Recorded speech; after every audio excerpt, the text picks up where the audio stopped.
In the vast expanse of space, where stars twinkled like diamonds scattered across an endless black canvas, a mystery was unfolding. The galaxy's oldest species, the Vorthons, had suddenly gone silent. For centuries, they had been revered as wise and peaceful beings, their knowledge spanning millennia. But now, no communication came from their homeworld. It was as if they had vanished without a trace. On board the starship Aurora *, Captain Ethan Grant stood on the bridge, staring at the holographic map projected before him. His crew moved quietly around him, their faces tense with concern. The silence from the Vorthons was unusual, even alarming. Humanity had relied on their guidance during its early steps into interstellar exploration. Now that lifeline was severed.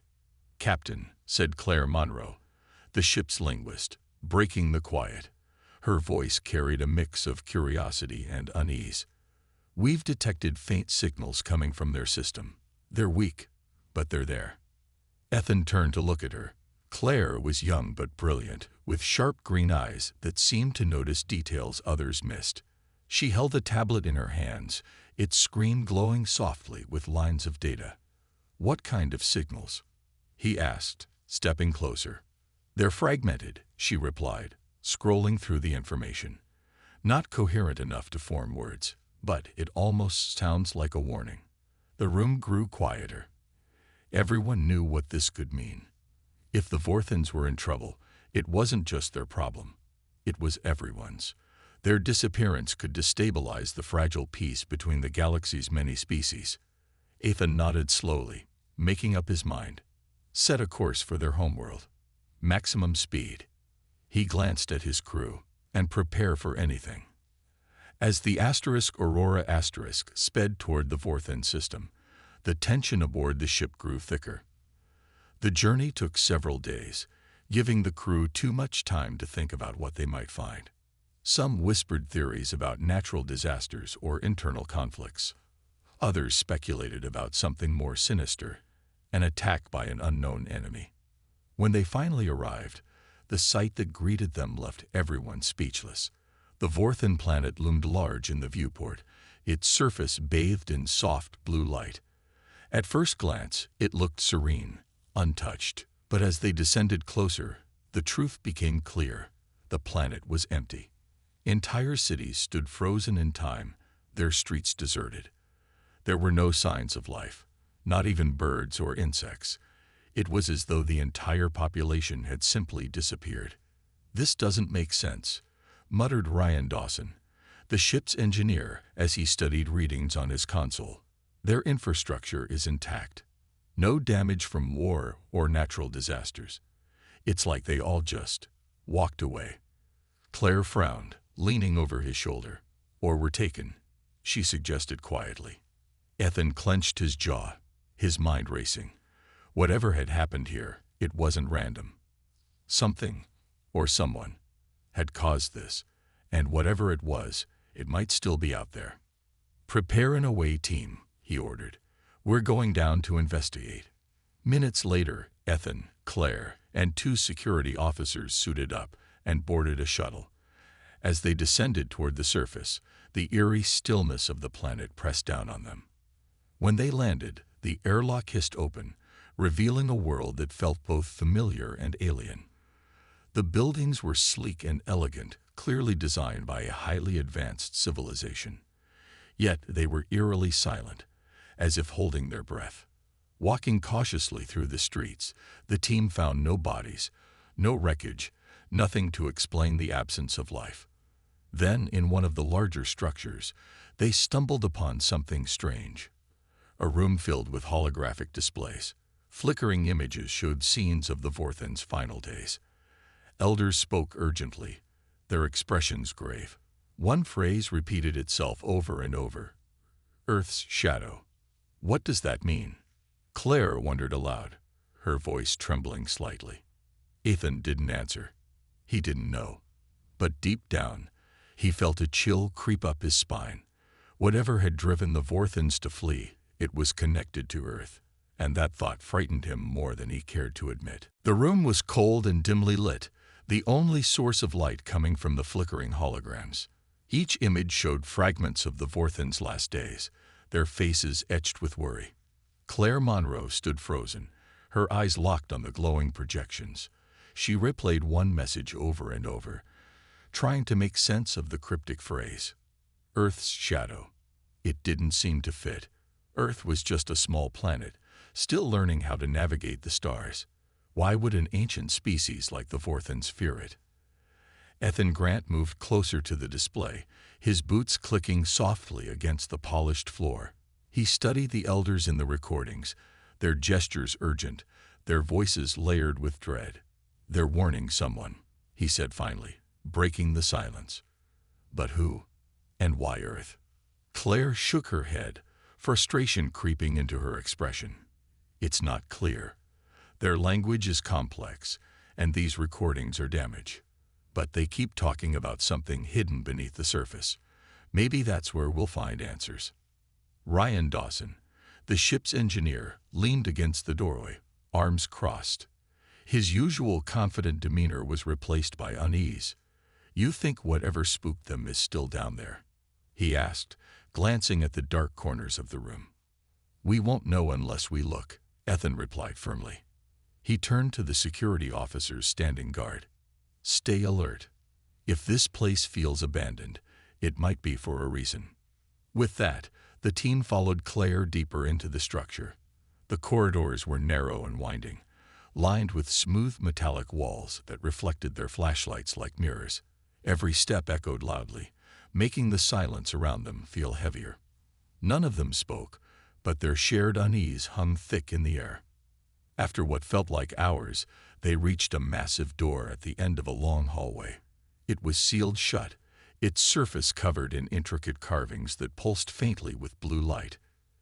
Claire traced her fingers over the symbols, her brow furrowed in concentration. "This isn't just decoration," she murmured. "It's a lock, a really old one." "Can you open it?" Ethan asked, his voice steady despite the tension. "I can try," Claire said.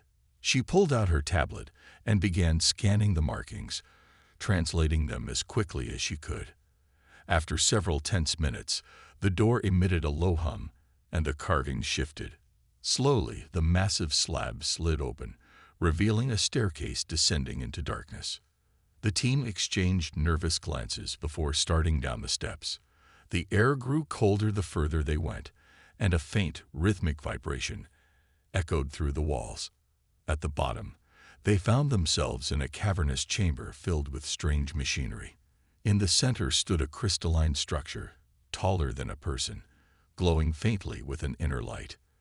"What is that thing?" Ryan whispered, his voice barely audible. Claire stepped forward cautiously, her eyes wide with wonder. "I've never seen anything like it," she admitted. "It's some kind of artifact, maybe even older than the Vorthens themselves." As she examined the crystal, Ethan noticed something odd. Carved into the base were more symbols, similar to those on the door. But these weren't warnings.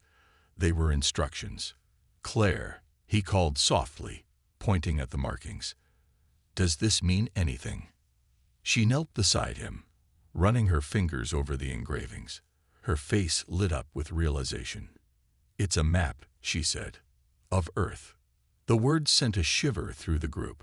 Earth, their home planet, was somehow connected to this mysterious object. But how? And why would the Vorthens care so much about it? Before anyone could answer, a low rumble shook the chamber. Dust fell from the ceiling, and the glow of the crystal intensified. Suddenly, a voice boomed through the room, deep and resonant, speaking in a language none of them understood. Claire scrambled to translate, her hands trembling as she typed furiously on her tablet. "It's saying..." She paused, her voice faltering. "It's saying that Earth holds power, power that could change everything." Ethan frowned, stepping protectively in front of her. "What kind of power?" Claire hesitated, her gaze fixed on the glowing crystal. "I don't know yet, but if the Vorthens feared it enough to abandon their world, we need to tread carefully." The rumbling grew louder, and the light from the crystal flared brighter. Whatever secrets lay buried here, they weren't ready to be uncovered. Not yet. The rumbling grew louder, shaking the chamber violently. Ethan grabbed Claire's arm, pulling her back as the glow from the crystal became almost blinding. "We need to get out of here," he shouted over the noise. But before they could retreat, a shadow moved in the corner of the room.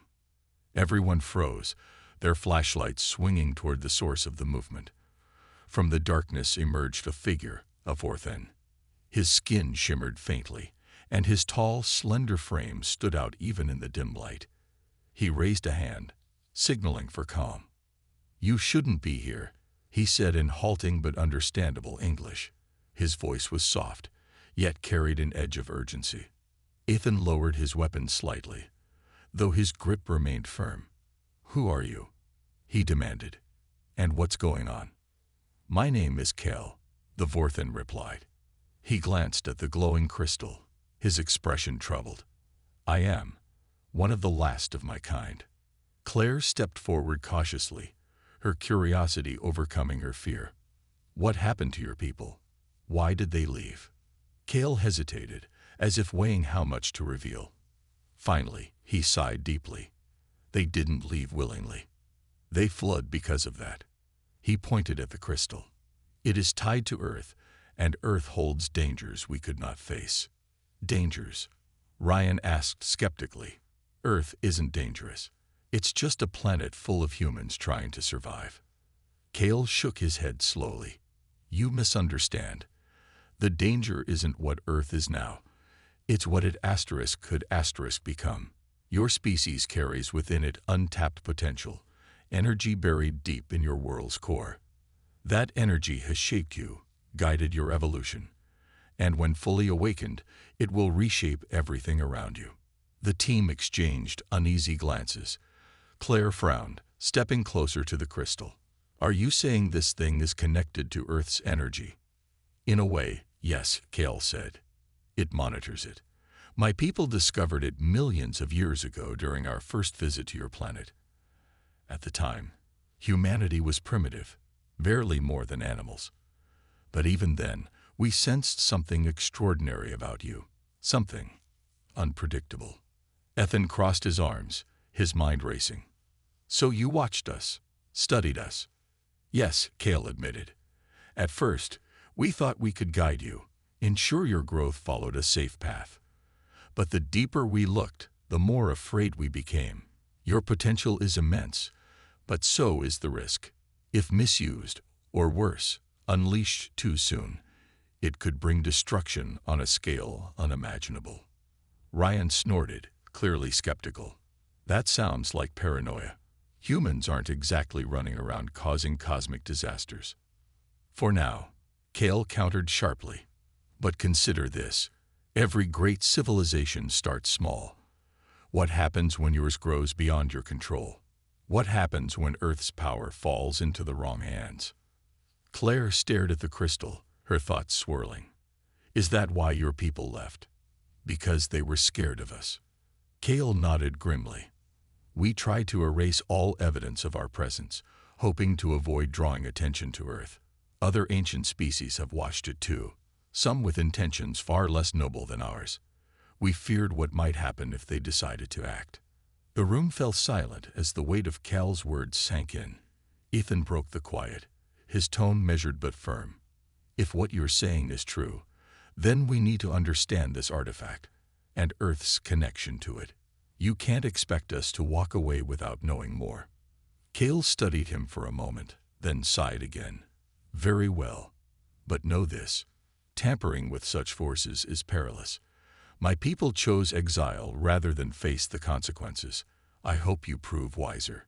As Cale led them further into the underground complex, the team couldn't shake the feeling that they were walking into something far bigger and far more dangerous than they had anticipated. Cale guided the team through a series of narrow tunnels, their flashlights casting long shadows on the smooth metallic walls. The air grew colder with each step, and an eerie hum seemed to follow them, vibrating faintly through the ground beneath their feet. No one spoke. The weight of Cal's warnings hung heavy in the silence. They were treading into territory that even the Vorthens had feared to explore. Finally, they'd reached another chamber, larger than the one before. In its center stood a massive pedestal, glowing faintly with the same blue light as the crystal above. On the pedestal rested a smaller artifact, a sphere no bigger than a human head, its surface covered in swirling patterns that shifted like liquid. It pulsed gently, as if alive. "This," Kale said, his voice low and steady, "is what my people use to monitor Earth's energy. It is older than anything you have encountered." Claire stepped forward, her eyes wide with fascination. She reached out instinctively, but stopped herself just short of touching it. "What does it do?" she asked, glancing at Kale. "It observes," Kale replied. "It records changes in Earth's latent power, the energy deep within its core. My people believe this energy was tied to humanity's evolution, shaping your species in ways we still don't fully understand." Ethan frowned, studying the sphere carefully. "You said earlier that other ancient species were watching Earth too. Does this thing have information about them?" Kale nodded slowly. "Yes, but accessing it is risky. The sphere reacts to those who interact with it, and not always kindly. Some who tried were overwhelmed." "Overwhelmed?" Ryan echoed, his tone sharp with skepticism. "What does that mean? Did it explode or something?" "No," Kale said quietly. "It showed them visions, truths about Earth's past, present, and future, truths so vast and complex that their minds couldn't handle them. Many went mad." Claire swallowed hard, her curiosity battling with caution. "But we need to know what's inside it, right? If there are other species interested in Earth, we can't ignore that." Ethan hesitated, his gaze fixed on the sphere. He knew Claire was right. They couldn't turn back now. But the risks were undeniable. "Is there any way to control what it shows us?" he asked Kale. "Not completely," Kale admitted, "but I can help guide the process. The sphere responds to intent. If you focus on specific questions, it may limit the scope of what it reveals." After a moment of thought, Ethan nodded. "All right, let's do it. But we proceed carefully." Claire moved closer to the pedestal, her hands trembling slightly as she placed them near the sphere without touching it. She closed her eyes, focusing on the question burning in her mind. Asterisk, who else has been watching Earth? Asterisk. The room fell silent except for the soft hum of the sphere. Then, without warning, it flared brightly, filling the chamber with blinding light. Claire gasped, stumbling backward as images flooded her vision. She saw alien ships hovering over ancient Earth, observing early humans. She saw strange beings leaving behind artifacts, their purposes unclear. And she saw shadowy figures gathering in distant parts of the galaxy, their gazes fixed on Earth like predators circling prey. When the light faded, Claire collapsed to her knees, breathing heavily. Her face was pale, but her eyes burned with determination. "I saw them," she whispered hoarsely. "They're real. Other species. Older, stronger. They'd been watching us for millions of years."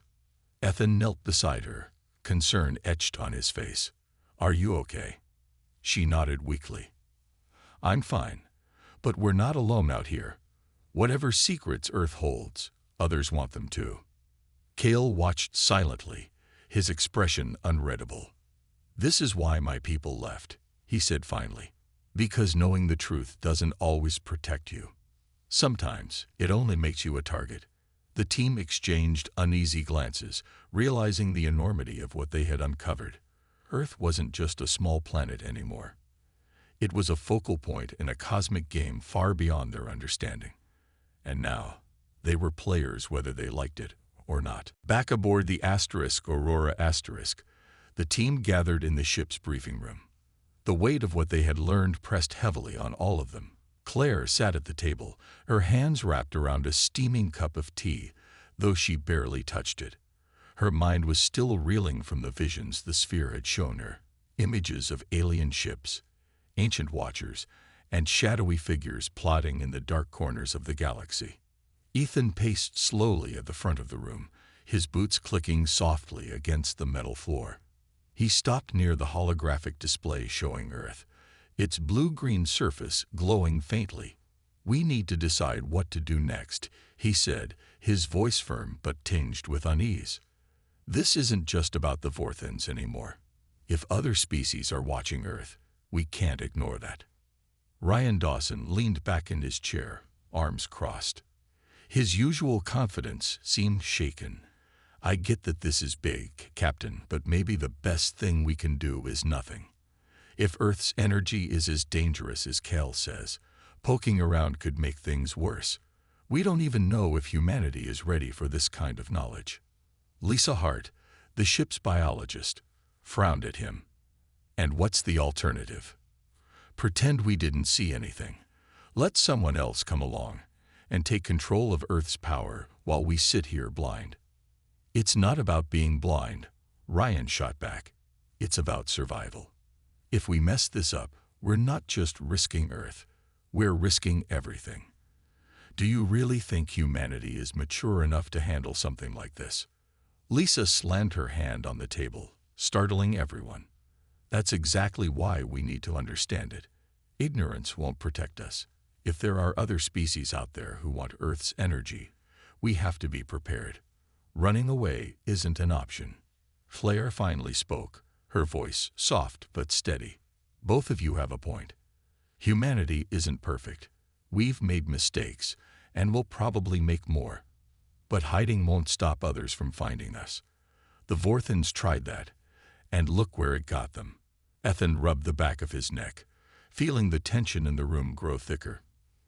He glanced at each member of the team, weighing their arguments.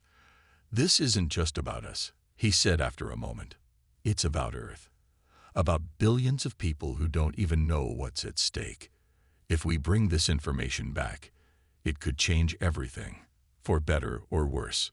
Cale stood quietly in the corner, watching the debate unfold. When Ethan turned to him, he stepped forward. "You must understand," he said, his tone calm but urgent.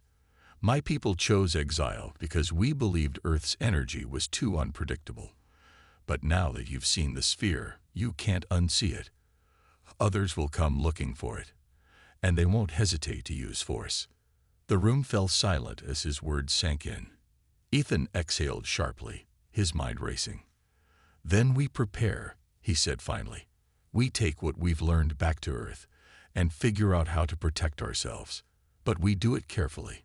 No one outside this room knows about the artifact, or about Earth's connection to it. Not yet." Ryan shook his head, clearly unhappy but resigned. "Fine, but if this goes sideways, don't say I didn't warn you." Lisa gave him a sharp look. "If it goes sideways, at least we'll have tried. That's more than anyone else has done." Ethan nodded, his decision made. "Claire, work with Cale to document everything we found so far. Lisa, start analyzing the data we brought back from the sphere. Ryan, I need you to focus on upgrading our defenses.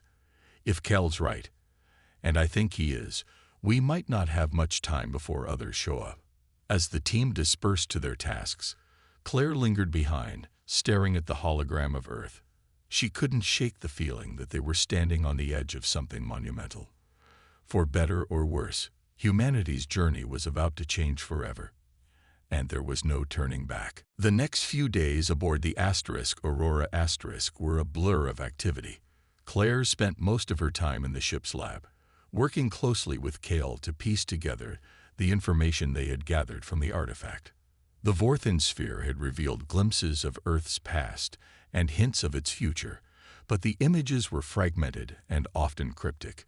Claire found herself staring at the swirling patterns on the sphere for hours, trying to make sense of its secrets. One evening, as she sat alone in the dimly lit lab, exhaustion began to creep in. Her eyes burned from staring at screens and translating alien symbols, and her mind felt heavy with unanswered questions. She reached out absent-mindedly to adjust the sphere's position on the table when it suddenly flared to life. A pulse of blue light shot through the room, enveloping her in warmth. At first, Claire thought she was dreaming. Visions flooded her mind, vivid, overwhelming scenes that seemed to stretch across centuries. She saw humanity rise from primitive tribes to sprawling civilizations, building cities that touched the stars. She witnessed moments of unity and acts of destruction, the fragile balance between creation and chaos. But then the visions shifted, showing darker possibilities. Wars waged with unimaginable weapons, planets reduced to ash, entire galaxies consumed by fire. Claire stumbled back, gasping for air as the light faded. Her heart raced, and sweat beaded on her forehead. She wanted to scream, to run, but her legs wouldn't move. The weight of what she had seen pressed down on her like a physical force. Humanity's potential was breathtaking, but so was its capacity for ruin. Ethan found her minutes later, slumped against the wall, trembling. "Claire," he called, rushing to her side. "What happened?" She looked up at him, her face pale and her voice barely above a whisper. "It showed me everything. The good and the bad.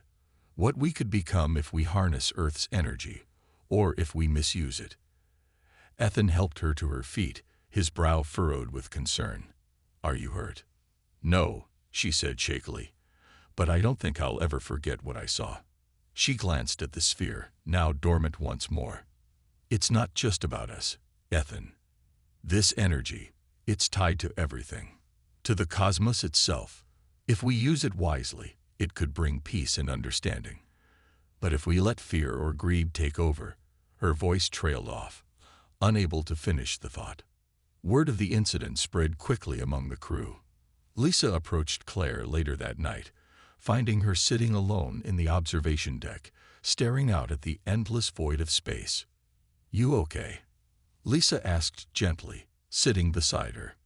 Claire nodded, though her expression remained troubled. I don't know how to process it all. It's too big, too much." Lisa placed a reassuring hand on her shoulder. "You're not alone in this, Claire. We're all in it together. Whatever happens, we'll face it as a team." Claire managed a small smile, grateful for the support. But deep down, she couldn't shake the feeling that humanity wasn't ready for the responsibility ahead. The visions had shown her both hope and despair, and she knew the path forward wouldn't be easy.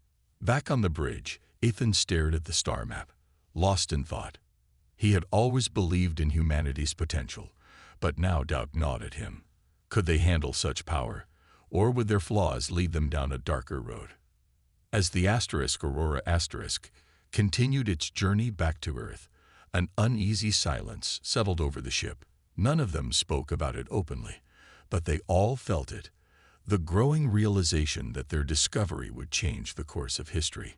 Whether for better or worse, only time would tell. As the Aurora approached Earth's orbit, the mood aboard the ship grew tense. The crew had spent days preparing reports and analyzing data, but the weight of what they carried home pressed heavily on everyone. Cale, who had remained mostly quiet during the journey, finally broke his silence as the blue planet came into view. "You've done well to bring this knowledge back," he said to Ethan, standing beside him on the bridge. "But remember, you are not the first to uncover Earth's secrets. Others have come before, and others will follow." Ethan glanced at him, his jaw tightening. "Are you saying we should expect trouble?" Cale nodded solemnly. "The activation of this sphere has likely drawn attention. Ancient species, those who once watched Earth, are patient, but they are also vigilant. If they sense that humanity is close to unlocking its energy, they may act." Claire overheard their conversation from across the room and joined them, her face pale but determined. "What do you think they'll do?" she asked, her voice steady despite her fear. "They may try to intervene," Cale replied. "Some will see humanity as a threat to be eliminated. Others might seek to control you, using Earth's power for their own gain." Ryan, who had been monitoring the ship's sensors, suddenly spoke up. "Captain, we've got something on radar. Multiple ships, closing in fast." The room fell silent as Ethan turned to the main display. Sure enough, several unidentified vessels were approaching from different directions. Their shapes were unfamiliar, sleek and angular, with faint glows emanating from their hulls. None of them matched any known species designs. Are those the Watchers? Claire whispered, her eyes wide. It's possible, Cale said grimly. They move quickly when provoked. Ethan clenched his fists, his mind racing. Hail them, he ordered. Let's see if they're willing to talk. Lisa took her place at the communications console, sending out a standard greeting signal. For a moment, there was no response. Then one of the ships transmitted a reply, a single burst of static-laden noise that sent shivers down everyone's spines. They're not here to chat, Ryan muttered, checking the readings again. Their weapon systems are active. Panic began to rise among the crew, but Ethan forced himself to stay calm. Raise shields and prepare evasive maneuvers, he commanded. We can't let them board us or take the artifact. As the alien ships drew closer, the Aurora darted through space, weaving between asteroids and debris fields in an attempt to lose them. But the pursuers were relentless, firing beams of energy that narrowly missed the ship's hull. We can't keep this up forever, Ryan shouted, his hands flying over the controls. Their engines are faster than ours. Cale stepped forward, his expression resolute. There is another way, he said. The sphere, it can amplify your defenses temporarily, but it comes at a cost. What kind of cost? Ethan demanded. It will destabilize the fabric of space around us, Cale explained. Using it could tear open rifts, creating chaos for everyone involved, including us. Claire hesitated, then nodded. It's our only chance, she said firmly. If we don't stop them now, they'll reach Earth, and we won't get another shot. Ethan looked at his team, seeing the determination in their eyes. Do it, he said. Activate the sphere. Claire rushed to the lab where the artifact was stored, carefully placing it in a containment unit connected to the ship's systems. With trembling hands, she initiated the sequence Cal had described. The sphere pulsed brightly, its light spreading through the ship like a heartbeat. Outside, the alien ships faltered as a massive energy field erupted around the Aurora, pushing them back. The rifts began to form, swirling vortexes of distorted space, but the crew held their ground, knowing they had bought themselves precious time. When the light faded, the alien ships were gone, retreating into the depths of space. But the victory felt hollow. The rifts remained, unstable and unpredictable, a reminder of the price they had paid. Ethan stared out at Earth, now visible through the viewport. They had protected their planet, for now, but he knew the battle was far from over. The Aurora hovered silently in Earth's orbit, its crew battered but alive. The rifts created by the sphere's activation still lingered in the distance, swirling portals of distorted space that glowed faintly against the black void. Ethan stood on the bridge, his eyes fixed on the planet below. It looked peaceful from up here, blue oceans, green continents, and wisps of white clouds. But he knew better. The calm was deceptive. We've bought some time, Cale said quietly, standing beside him. But not much. Those ships will return, and next time, they may bring more. Ethan nodded, his jaw tight. Then we need to decide what happens next. Do we destroy the artifact, or do we take it back to Earth and hope we can learn how to use it? Claire entered the room, her face pale but resolute. She had spent hours examining the sphere after the battle, and the toll it had taken on her was evident.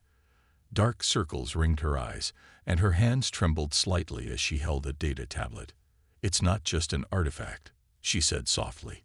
It's a key, a way to unlock Earth's energy. If we destroy it, we lose our chance to understand what it means. But if we keep it, we risk everything.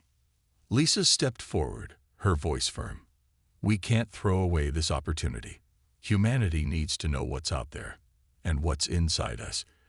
If we don't figure out how to control Earth's power, someone else will. Ryan shook his head, his frustration boiling over. And if we mess it up, what then? You saw what happened when Claire activated the sphere. It tore apart space itself. Imagine what could happen if we try to use it on Earth. We're playing with forces we don't understand. Kale watched the debate unfold, his expression unreadable. When the arguing grew louder, he raised a hand to silence them. "There is no perfect choice," he said. "My people chose exile because we feared the consequences of interference.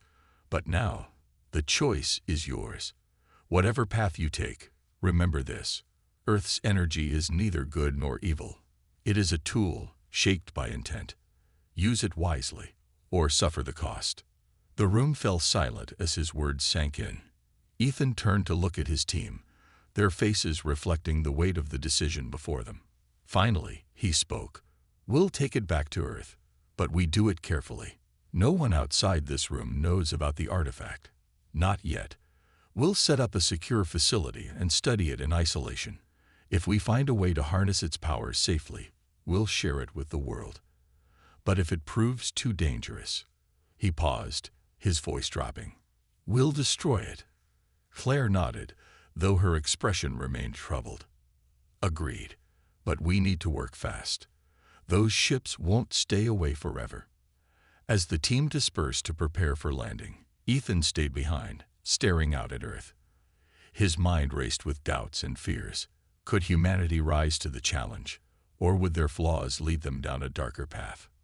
He wanted to believe in the best, but the visions Claire had described weighed heavily on him. Hours later, the Aurora descended through Earth's atmosphere, its hull glowing red-hot from re-entry. The landing site was remote, a secluded military base surrounded by dense forest. As the ship touched down, armed personnel moved into position, their faces tense with anticipation. Ethan led the team off the ship, carrying the sphere in a secure containment unit. Kale followed closely, his presence drawing curious stares. For now, they had kept his identity hidden, claiming he was a scientist from an allied colony. It wasn't the truth, but it would buy them time. As they unloaded the artifact, Claire glanced at Ethan. "This is it," she said softly. No turning back. He met her gaze, his expression grim but determined. "Let's hope we're ready." Behind them, the rifts in space continued to swirl, unstable and unpredictable. Somewhere out there, other eyes were watching, waiting for their next move. The secure facility was deep underground, hidden beneath layers of rock and reinforced steel. It had been designed for emergencies, situations too dangerous or sensitive to risk exposure on the surface. Now it housed the sphere, its faint glow casting eerie shadows across the walls of the lab. Claire stood in front of it, her fingers hovering over a control panel as she monitored its energy readings. The artifact remained unstable, its power fluctuating unpredictably. Ethan paced nearby, his boots echoing softly against the cold floor.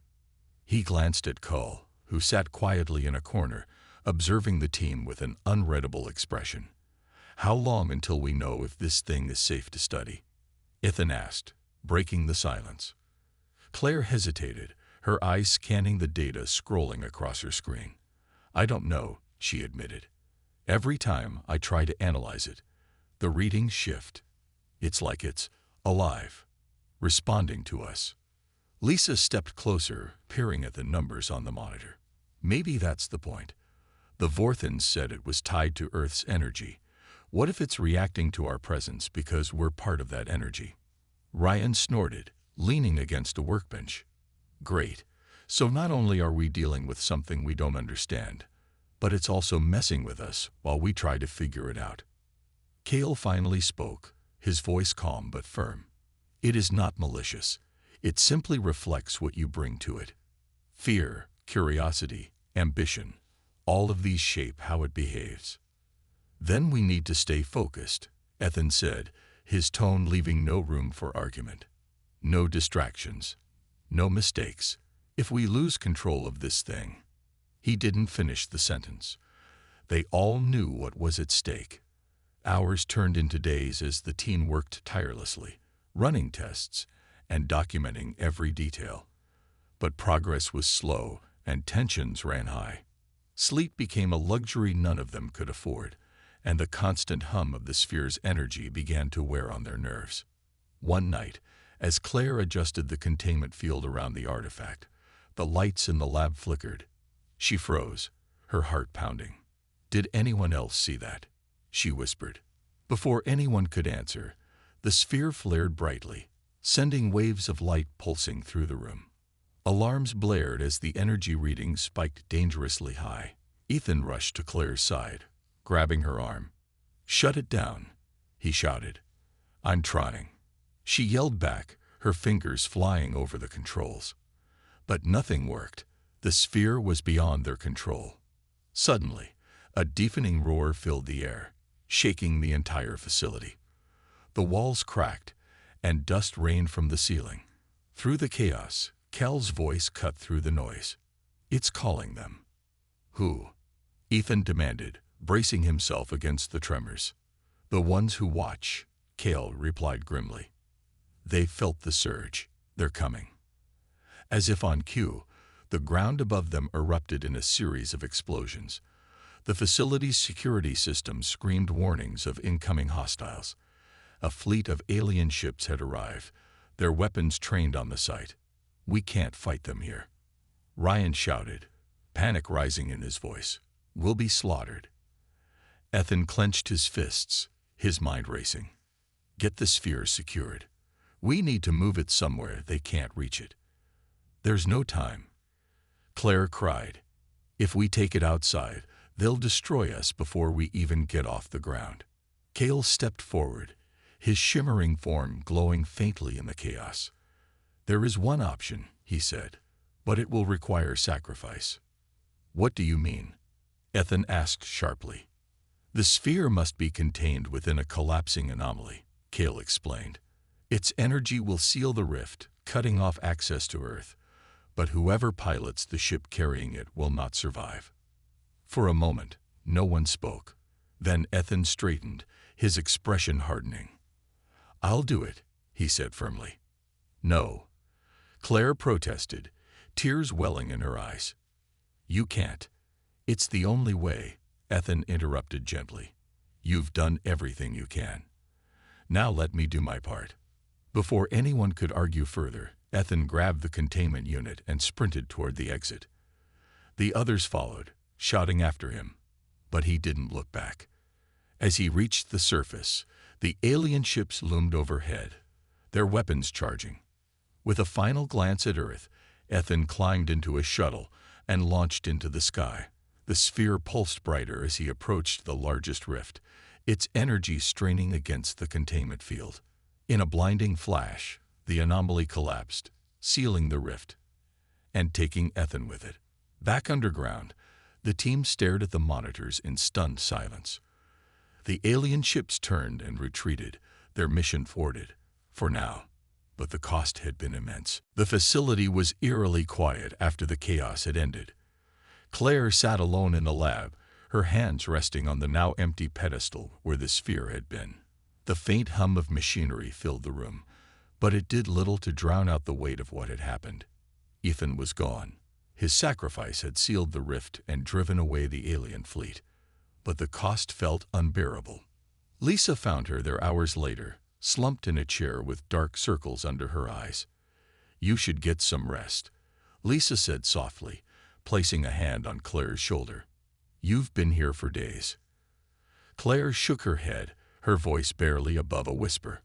"I can't stop thinking about him, about everything he gave up." Lisa sighed, pulling up a chair beside her. Ethan knew what he was doing. "He saved us, all of us. If he hadn't acted, we'd be facing something far worse right now." "I know," Claire replied, tears welling in her eyes. "But it doesn't make it hurt any less." Cale stood quietly in the doorway, watching them. His presence had become both a comfort and a reminder of the enormity of what they had faced. When the two women noticed him, he stepped forward, his expression somber. "He made the right choice," Cale said. "Not all species would have shown such courage. Humanity is remarkable." Claire wiped her tears, forcing herself to sit up straighter. "What happens now? The sphere is gone, but the rifts are still out there. And those ships, They'll come back eventually. They might, Kale admitted, but you've bought yourselves time. Time to prepare, to grow stronger. Ryan entered the room then, holding a tablet. His usual sarcasm was absent, replaced by a rare seriousness. We've started analyzing the data we collected before the sphere was destroyed, he said. There's enough there to keep us busy for years. Maybe we can learn how to protect Earth without relying on artifacts or ancient tech. Claire nodded slowly, determination beginning to replace her grief. We owe it to Ethan to try, to make sure his sacrifice wasn't for nothing. Over the following weeks, the team worked tirelessly to piece together what they could from the remaining data. They shared their findings cautiously, ensuring that only trusted individuals within Earth's governments and scientific communities were informed. The world wasn't ready to know the full truth. Not yet, but small steps were taken to strengthen defenses and monitor the skies for signs of returning threats. In public speeches and interviews, Claire spoke of Ethan's bravery, framing his actions as part of humanity's ongoing journey into the stars. She avoided specifics, focusing instead on the importance of unity and vigilance. Her words resonated with people around the globe, inspiring hope even as uncertainty lingered. As months passed, life on Earth continued much as it always had. People went about their daily routines, unaware of the dangers narrowly averted. But for those who knew the truth, the galaxy felt different, a vast, unpredictable place where humanity's future hung in the balance. One evening, Claire stood on a hill overlooking the city lights below. The night sky stretched endlessly above her, dotted with stars that seemed both inviting and foreboding. Kale joined her, his shimmering form blending with the darkness. "Do you think we're ready?" Claire asked quietly, breaking the silence. "No one is ever truly ready," Kale replied. "But readiness isn't what matters. It's how you face the unknown that defines you." Claire smiled faintly, her gaze fixed on the horizon. "Then I guess we'll just have to keep moving forward." And with that, she turned away from the stars, ready to face whatever challenges lay ahead. For herself, for humanity, and for the legacy Ethan had left behind.